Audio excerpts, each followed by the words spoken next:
वागे पायल माँ तालीना ताल माँ वागे घोघरियो घम घम घम घम ढोली नो आप जानते हैं हमारे हिंदू धर्म के शास्त्रों में कहीं पर भी नवरात्रि त्योहार मनाने के बारे में नहीं बताया गया है। किसी भी धर्म के बारे में पूर्ण जानकारी के लिए सबसे पहले हमें उस धर्म के शास्त्रों से जानकारी लेनी चाहिए। वेदों में कहीं भी नवरात्रि पूजन का जिक्र नहीं है। स्वयं दुर्गा जी देवी भागवत पुराण स्कंद 7 अध्याय 36 पृष्ठ 563 में हिमालय को ज्ञान उपदेश देते समय कहती हैं, उस एकमात्र परमात्मा को ही जाने, बाकी सब बातों को छोड़ दें। यही अमृत रूप परमात्मा तक पहुंचाने का पुल है। हम सभी देवी देवताओं की इतनी भक्ति करते हैं, फिर भी दुखी रहते हैं। हिंदू धर्म के अनुसार 33 करोड़ देवी देवता होते हैं। सोचने वाली बात है कि जिस धर्म में 33 करोड़ देवी देवता हैं, फिर भी आज के समय कोई सुखी जीवन नहीं जी पा रहा। इसी कारण सभी लोग भटक रहे हैं। आज इस देवता के पास तो कल उस देवी के पास, और फिर भी निराश। दुर्गा जी की पूजा करते करते भी कष्ट दूर नहीं होते, क्योंकि उनसे लाभ पाने का किसी के पास सही मंत्र व सही साधना नहीं है। पूर्ण लाभ तो पूर्ण परमात्मा कबीर साहिब जी की भक्ति से ही मिल सकता है। अब ये मालिक की एक वाणी है कि दुर्गा ध्यान पड़े जिस बगड़म ता संगति डूबे सब नगरम। जैसे किसी के घर पर ये दुर्गा का जागरण होना, तो पड़ोसी और भी जिसका थोड़ा सा जो तो उन्होंने क्या करे, ए जी हमारा भी कर दियो तड़के, हमारा भी रख दो, हम भी एक जागरण करवाएंगे। क्यों देखा देखी हम करते ही हैं, भगवान का ज्ञान तो हमें है नहीं। और उठ के सुरीली आवाज और बड़े गाने बजाने सब तरह के अट्रैक्शन होता है। अब वहाँ क्या था, एक बार इस दास को भी अवसर मिला एक जागरण की थोड़ी सी झलक देखने का। जब नाम ले लिया था, ज्ञान हो गया था। एक भक्त हमारा, तो थोड़े से भगते उसके घर पे गया हुआ था शाम को। फिर वो थोड़ी देर पाछा उनके वो ढोलक से बाजन लग गए। मैंने पूछा ये क्या हो रहा है, कि दुर्गा का जागरण होगा यहाँ पे।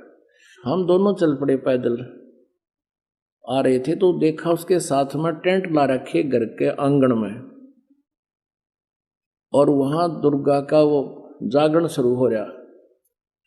अब एक स्पेशल बुला रखा वहां जागरण करने वाला जो गायक, और उसका अलग से एक रेजिडेंस टेंट में बना रखा। गर्मियों के दिन थे, तो वहां शुरू कर रखे, सारे बोलो जय माता दी, अगले बोलो जय माता दी, पिछले बोलो जय माता दी। मैं नहीं सुनिया जय माता दी। वो तो नेक बनो कहते मैं नहीं सुनिया, सारे जोर तो बोलो जय माता दी। अब वो न्यू करता करता सारे बोलो जय माता, वो टेंट में खिसक गया। और वो मेरा साथी ने बोला आज दिखाऊंगा आपको। वो टेंट हटा लिया हमने बाहर से, थोड़े से नु देखने लगे। वो पहले तो उसको देख रहे थे, वो गाने गाओ, तो फिर इधर गया, तो फिर दूसरी कनात के सारा देखे के करे। उसने वहाँ पौवा निकाला, एक आधा बोतल उसका शराब का दराज मत है, और वह कैंपा खोली, गिलास में दोनों डाले, और गट दही करके ने बोला पी के। मैं नहीं सुनिया, इतने कड़े सुनेगा लाली गुटी, मैं नहीं सुनिया, सारे बोलो तेरा गजब है। अब परमात्मा कहते हैं दुर्गा ध्यान पड़े तिस बगड़म ता संगति डूबे सब नगरम। दुर्गा ध्यान पड़े तिस बगरम ता संगति डूबे सब नगरम। ओए होए। अब जैसे दुर्गा का जहां जागरण होता है, कहते उसकी संगतते सारा बगड़, वो कॉलोनी, वो मोहल्ला सारा का सारा डूबेगा। कैसे डूबेगा? क्योंकि उनके गाने बजाने का जो तरीका है वो मन की खुराक है। मन ने के चाहिए तबले तबले बांध रखे हो, अच्छे सुरीली गाने हो, ढोलक पोलक टनक टनक, और फिल्मी गाने हो, तो उसकी जो तड़क भड़क न देख के, उसकी व्यवस्था न देख कर, वहाँ के जो गाने बजाने और आकर्षण न देख के आम व्यक्ति आकर्षित हो जाता है। और एक स्वभाव है प्राणी का कि जैसे हम जब तक तत्व ज्ञान से परिचित नहीं है, तो कोई जैसे मंगलवार का व्रत रख रहा कोई, और कोई उसको कह दे भाई शुक्रवार का रखना चाहिए, बहुत लाभदायक है। वो शुक्रवार का भी शुरू कर दे। और उसने पता नहीं से लाभ क्या होगा। एक बार एक बहन आई यहाँ पर, वो अपनी उसकी बहन जो नाम ले रखी थी वो लेके आई इसको। वो दूसरी जगह भी हक रखा था उसका, दूसरी जगह वह लेता आई उसने। दोनों बोली जी मैं शुक्रवार के व्रत रखती हूँ।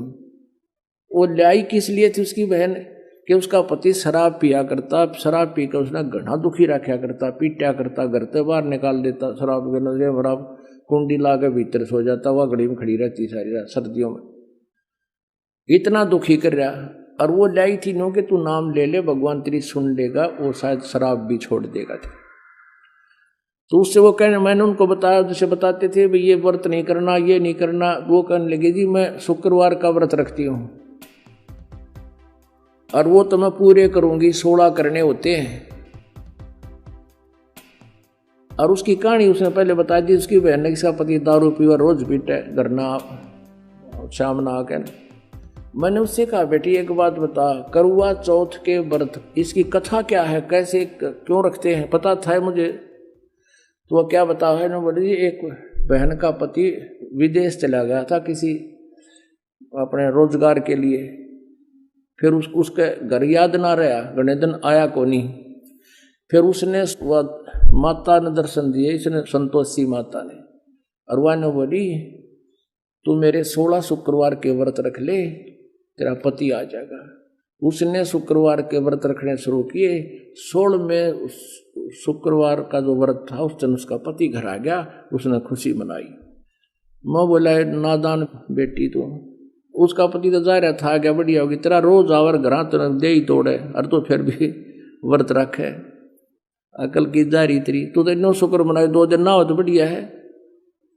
हिसाब व्रत ढूंढे तो इनो 2 दिन ना आवे, तब ने नो बेरानी यो व्रत क्यों रखे हैं, या औषधि खा रहे हैं, इसका रिएक्शन है या एक्शन है। अब परमात्मा ने धर्मदास जी को सृष्टि रचना सुनाई।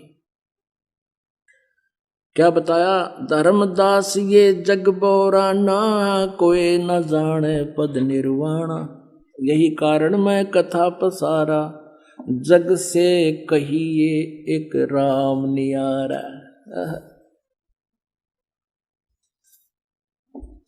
परमात्मा कहते हैं धर्मदास इस मोक्ष मार्ग से कोई भी परिचित नहीं है, इसलिए तेरे को मैंने ये सृष्टि रचना सुनाई है, सुन जानते हैं। धर्मदास ये जग बोराना, कोई न जाने पद निर्वाणा, यही कारण मैं कथा पसारा, जग से कहिए ओ राम नियारा। इन सब से अलग एक राम है, एक राम एकम। यही ज्ञान जग जीव सुनावो, सब जीवों का भरम नसावो, भरम गए जग वेद पुराणा, आदि राम का भेद न जाना। कहते सभी वेद पुराण मुझे बैठे हैं, उस पूर्ण परमात्मा से परिचित नहीं है, उस मालिक के भेद से परिचित नहीं है। देवी जी कहने लगी पर्वतराज, अब ये तो पहले तो यहाँ तक तो अपने विषय बता रही, फिर कहती है कि उस ब्रह्म का क्या स्वरूप है यह बतलाया जाता है, जो प्रकाश रूप सबके अत्यंत समीप में स्थित हृदय रूप गुहा में स्थित होने के कारण गुहाचर नाम से प्रसिद्ध और महान पद अर्थात परम प्राप्य है। वह समस्त प्रजा के ज्ञान से परे है, अर्थात किसी की बुद्धि में आने वाला नहीं है, ये तुम जानो। जो परम प्रकाश रूप है, जो सूक्ष्म से भी अत्यंत सूक्ष्म है, जिसमें संपूर्ण लोक और उन लोकों में निवास करने वाले प्राणी हैं, वही यह अक्षर ब्रह्म है। अब देखो यहाँ से कहने लगी थी या ब्रह्म के बारे में बताऊंगी, ब्रह्म स्वरूप का वर्णन, और ये क्या कह रही है, अक्षर ब्रह्म है और वही सबके प्राण है, वही सबकी वाणी है और वही सबके मन है, वही परम सत्य है और अमृत अविनाशी तत्व है। सौम्य उस वेदने योग लक्ष्य का तुम वेदन करो और मन लगाकर उसमें तन्मय हो जाओ। सौम्य उपनिषद में कथित महान अस्त्र रूप धनुष लेकर उस पर उपासना द्वारा तीक्ष्ण किया हुआ बाण संधान करो। भावानुगत चित्त के द्वारा उस बाण को खींचकर उस अक्षर रूप ब्रह्म को लक्ष्य बनाकर वेधन करो। अब क्या बताते हैं, महिमा तो गा रही है अक्षर ब्रह्म की और नाम बता रही है ब्रह्म का। परवण ओम धनुष है, जीवात्मा बाण है और ब्रह्म को उसका लक्ष्य कहा जाता है। अब सब उआ बाई बांट रहे हैं, यहाँ अक्षर ब्रह्म कह रही है, यहाँ केवल ब्रह्म का ओम नाम है। बस आगे देखो, उस एकमात्र परमात्मा को ही जाने, दूसरी बातों को छोड़ दे। यानी मेरी पूजा भी छोड़ दो, दुर्गा कह रही है, और केवल उसी परमात्मा को जानो जिसका ओम नाम है। यही अमृत रूप परमात्मा के पास पहुंचाने वाला पुल है। संसार समुद्र से पार होकर अमृत रूप परमात्मा को प्राप्त कराने का ये सुलभ साधन है। जिस प्रकार इस आत्मा का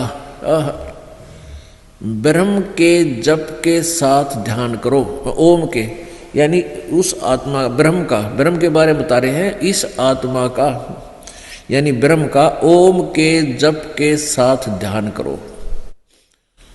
अब जिस भी ये गुण तो गा रही है अक्षर ब्रह्म के और मंत्र बता रही है ओम ब्रह्म का, यह स्पष्ट कर रही है कि इससे अज्ञान में अंधकार से सर्वथा परे और संसार समुद्र से उस पार जो ब्रह्म है उसको पा जाओगे। यानी ओम नाम के जाप से ये कह रही है कि उस ब्रह्म को प्राप्त हो जाओगे।